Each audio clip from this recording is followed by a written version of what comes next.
मोहतरम नाज़रीन, मेरे साथ इस वक्त मौलाना हैदर कासमी साहब हैं, जो तंजीमुल उलमा वफ़ाज़ के सदर हैं और बहुत ही जो सो फ़ाल शख्सियत है, मुतहर्रिक शख्सियत है।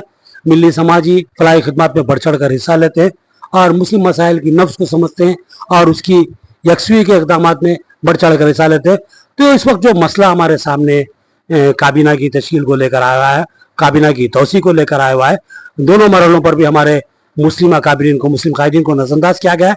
काबीना में मुसलमानों को जगह नहीं दी गई, जबकि मुसलमानों ने बड़ी तादाद में कांग्रेस को देकर बरसर इख्तिदार लाया था, बल्कि कांग्रेस के बरसर इख्तिदार आने में मुसलमानों के वोटों का कलीदी रोल था।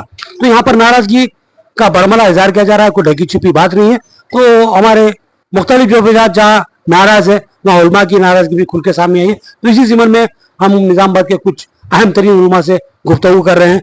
इसी सिलसिले की कड़ी के तौर पर मौलाना हैदर कासमी साहब से गुफ्तगू करते हैं। मौलाना, जो इस वक्त जो सुपर नाराज़गी का मुजाहरा मुख्तलिफ शोबों की जानिब से आ रहा है और कुछ अहम तरीन उलमा ने भी जो सो सालों से बात कही है, तो काबीना में मुसलमानों की जो सो अदम शमूलियत इस वक्त मसला बनी हुई है। तो यहाँ इस तलक से जो सो आप कांग्रेस से क्या मुतालबा करेंगे और कांग्रेस को क्या मशवरा देंगे? अल्हम्दुलिल्लाह वस्सलातु वस्सलामु अला अशरफिल अंबिया वल मुरसलीन मोहम्मद इब्न अब्दुल्लाहिल अमीन।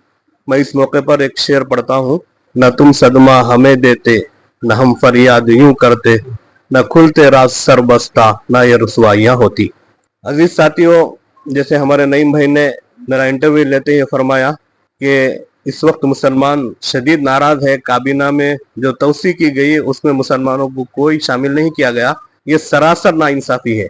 और हमारी सोच ये थी, जमीयत उलमा ने हजरत मौलाना अरशद मदनी साहब दामत बरकातुहुम मेरे उस्ताद मोहतरम है और कौमी सदर है, वो जमीयत उलमा के सदर है। मौलाना ने कांग्रेस की तायद की थी और मौलाना के हुक्म से पूरे हिंदुस्तान में पूरे मुसलमान कांग्रेस की तायद में आ गए। और हम ये चाहते थे कि मरकज तक भी तब्दीली हो, गली से लेकर दिल्ली तक ये निज़ाम हुकूमत बदले। जो इस वक्त हुकूमत चल रही है मरकज में, वो जालिम हुकूमत है, बीजेपी की हुकूमत जालिम है, मुसलमानों को हर वक्त सता रही, 2014 से मुसलमानों के पीछे पड़ी हुई है और दस्तूर की धज्जियां उड़ा रही है और दस्तूर को बिखेर रही है और मुल्क को तोड़ रही है ये हुकूमत। और हमारे अक्सर हिंदू बिरादर भी, हिंदू भाई भी इससे नाला है, वो भी इससे सख्त नफरत कर रहे हैं। लेकिन चंद फिरका परस्त हमेशा जुल्म ज़्यादती कर रहे हैं मुसलमानों के साथ और मुसलमान इसको बर्दाश्त नहीं करेंगे। उसका मुतबादिल मुसलमानों के पास दूसरा कोई नहीं था सिवाय कांग्रेस के। और आज़ादी से के बाद से आज तक मुसलमान कांग्रेस का साथ दिया है। और जब बीच में मामला फसादात का हुआ था, गुजरात फसादात का, तो उस वक्त भी मुसलमानों के साथ जुल्म ज़्यादती हुई थी। और उससे पहले बाबरी मस्जिद का जो मामला हुआ था, कांग्रेस हुकूमत 10 साल तक इख्तिदार से बाहर रही है मुसलमानों की नाराजगी की वजह से। और आज भी अगर कांग्रेस हुकूमत अक्सरियत की खुशनुदी हासिल करते हुए अकलियत को नजरअंदाज करेगी, हालांकि अकलियत कुछ अकलियत नहीं है बल्कि वो भी अक्सरियत में शुमार है। और इस वक्त तो हमारा हिंदू बिरादर हमारे साथ, हमारे हिंदू भाई खड़े हुए हैं, इसलिए कि वो दस्तूर को तोड़ना नहीं चाह रहे। ये मुल्क चलेगा तो दस्तूर ही चलेगा, वरना मुल्क नहीं चलेगा, तफर्रुकाबाजी हो जाएगी। खाना मौलाना एक मिनट रोक रहा हूँ। मौलाना की एक बहुत बड़ी बात सामने आई है, बहुत अहम बात कही उन्होंने और इस पर मैं कुछ कहना चाहता हूँ।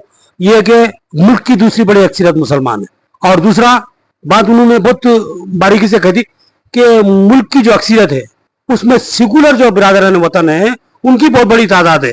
अगर ये सेकुलर बिरादरान वतन और मुसलमान एक जगह जमा हो जाते हैं तो कांग्रेस को इख्तिदार पर आने से कोई नहीं रोक सकता।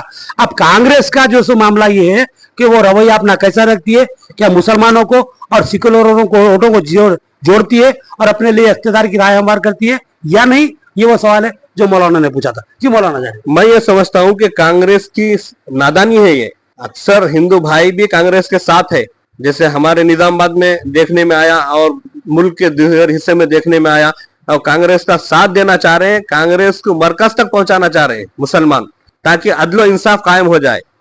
अगरचे कि बहुत सारे गलतियां कांग्रेस के दौर में भी हुई है, लेकिन मुसलमान उसको नजरअंदाज करते हुए आज कांग्रेस के साथ ठहरा हुआ है।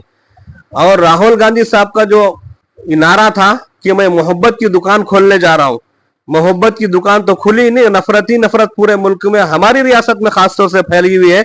रेवंत रेड्डी साहब एक तरफा देख रहे हैं, वो वो भी अक्सरियत को खुश करने के लिए कोशिशें कर रहे हैं, हालांकि ये सरासर नाइंसाफी और जुल्म जाती है। तो हमको हमारे बिरादरान वतन और हिंदू भाइयों के साथ मिलकर चलना है और इस मुल्क की बागडोर को संभालना है। और जो काबीना की हमारी रियासत में तोसी हुई है और सरासर नाइंसाफी हुई है, पिछले भी नाइंसाफी हुई, अब दूसरी मर्तबा भी हमारे साथ नाइंसाफी हुई। हमारी उम्मीदें टूट गई है इस हुकूमत से और कांग्रेस गवर्नमेंट से।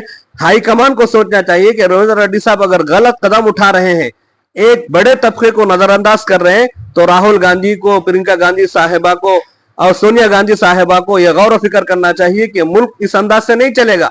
उन्हें फौरी एक्शन लेकर उनका मुतबादिल कोई अगर है उनका सुनने वाला, रेवंत रेड्डी साहब को हटाए। और उनको अखलाकी फर्ज भी ये बनता कि जब तुम इंसाफ नहीं कर सकते तो इंसाफ की कुर्सी पे बैठ नहीं सकते, आपको फौरी इस्तीफा दे दे कि किसी और को आपकी जगह वो नामजद कर देना चाहिए।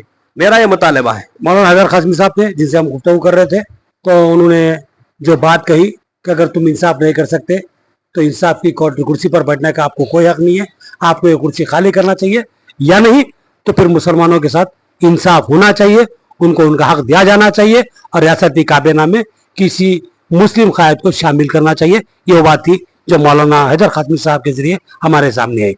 अब यहाँ पर मेरे साथ अन्ना YSRCP के जनाब मंसूर साहब हैं, जो तेलंगाना के बड़े कायदीन में शुमार होता है उनका। तो ये जो सूरत हाल है कि रियासती काबीना में मुसलमानों का अंदाज क्या गया, इस हालों से आप क्या कहेंगे? अस्सलाम वालेकुम रहमतुल्लाहि व बरकातुहू। इसमें दो सूरत नजर आ रही है। एक तो जो है ना तेलंगाना के अंदर हिंदुत्व बहुत ज्यादा जो है ना तादाद में बढ़ रहा है और कम्युनल हालात ज्यादा हो रहे हैं। तो रेवंत रेड्डी साहब जो है ना ये देख रहे हैं कि बीजेपी मजबूत हो रही है, कम्युनल ताकतें जो है ना मजबूत हो रही है और ज्यादा तबका जो है ना कम्युनल हो रहा है। तो इसको कम्युनल नहीं होना बोले तो मुसलमान को अगर MLC दे दिया या मुसलमानों से दोस्ती कर ली है रेवंत रेड्डी साहब, तो फिर जो है ना हिंदू तबका जो है बीजेपी की तरफ जा रहा। तो शायद उसको रोकने के लिए मुसलमानों से दोस्ती नहीं अपनाई जा रही है और मुसलमानों को नजरअंदाज किया जा रहा है, ताकि जो है ना हिंदू तबके के अंदर कम्युनल। बहुत बड़ी बात कही हमारे मंसूर साहब ने, बड़ी सोचने वाली बात है कि जहनों में जरा फिरका परस्ती सरायत कर गई और फिरका परस्त जहन नाराज ना हो जाए, इसलिए मुसलमानों को नजरअंदाज किया जा रहा है। ये बहुत बड़ा इल्जाम है और यह सूरत हाल ऐसी मंजूर है। लेकिन मैं बताऊंगा मंसूर साहब के जो है सो फिरका परस्ती का जो आंसर है, ज्यादा ज्यादा 10-20% लोगों में पूरे हिंदू कम्युनल नहीं है, ये बात है। तो आप नताइज देख सकते हैं।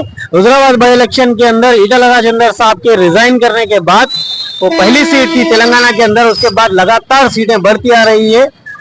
1 से 8 पे आ गए। MP इलेक्शन के भी अंदर अभी बीजेपी की तादाद बढ़ती जा रही है और तेलंगाना के अंदर बीजेपी मजबूत होती जा रही है।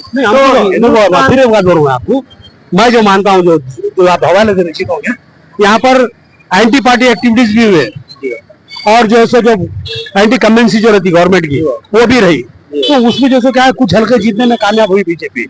इसका मतलब नहीं एक 8 हलकों को लेकर हम ये तय नहीं कर सकते कि फुरका परस्ती रियासत में पड़ रही है। तो बात वो नहीं, अब मुसलमानों को नजरअंदाज किया जा रहा है। आप जो सोच रहे हैं वो एंगल हो सकता है वजीर आला के दिमाग में हो, लेकिन मुसलमानों के साथ नाइंसाफी हो रही, तो इसका हल क्या बताएंगे आप? मुसलमानों के साथ बिल्कुल भी नाइंसाफी हो रही है। जितनी आबादी उतना हिस्सेदारी भी जो है ना जरूरी है। तो तेलंगाना की सतह पे रेवंत रेड्डी साहब ये बोल रहे कि आपने तेलंगाना के अंदर कोई भी मुसलमान नुमाइंदे को नहीं जीता है। ठीक है भाई, नहीं जीता है। आपने तो जो ना जीतने वाली सीट पे टिकट नहीं दिया, 1-2 टिकट जीतने वाली सीट पे दिए जो नामुमकिन हो पाई किसी की साजिशों की वजह से। लेकिन जो तेलंगाना की सतह पे मुसलमानों ने मुत्तहिदा तौर पे कांग्रेस को वोट दिया, तो क्या उसका सिला क्या है? और आप ये जो दोहरा सलूक, मुसलमानों ने आपका साथ दिया, आप मुसलमानों को क्या देंगे? बड़ा अच्छा सवाल है। और दूसरा ये जो मुसलमानों के साथ आप ये जो सलूक कर रहे हैं, इसके नतीजे जो है ना आपको हैदराबाद के अंदर और तमाम शहरों के अंदर, कारपोरेशन के अंदर नजर आ जाएंगे। इनको चाहिए कि जो ना जो एक्टिव लीडर है कांग्रेस का, उसको जो है ना आप एक आला ओहदा दे। हाई कैलिबर लीडर को नहीं दे सकते, कोई बात नहीं, लेकिन किसी ना किसी एक्टिव मुस्लिम कायदीन को जो है ना आप आला ओहदा दे। ये हमारी जो है ना हुकूमत से गुजारिश है। और रेवंत रेड्डी साहब जो है ना ये किसकी आइडियोलॉजी को फॉलो कर रहे हैं या किसके तायद में जो है ना ये फैसला नहीं ले पा रहे किसी को ना एक दूसरी कोई और जमातें अगर मुस्लिम कायदीन को आला ओहदे पे नहीं देख सकते तो उनकी आइडियोलॉजी को फॉलो करते हुए अगर ये ओहदा नहीं दे रहे तो जो है ना बड़ा तबका नाराज हो जाएगा इससे और आपको कारपोरेशन के अंदर बड़ा नुकसान होगा। अस्सलाम वालेकुम।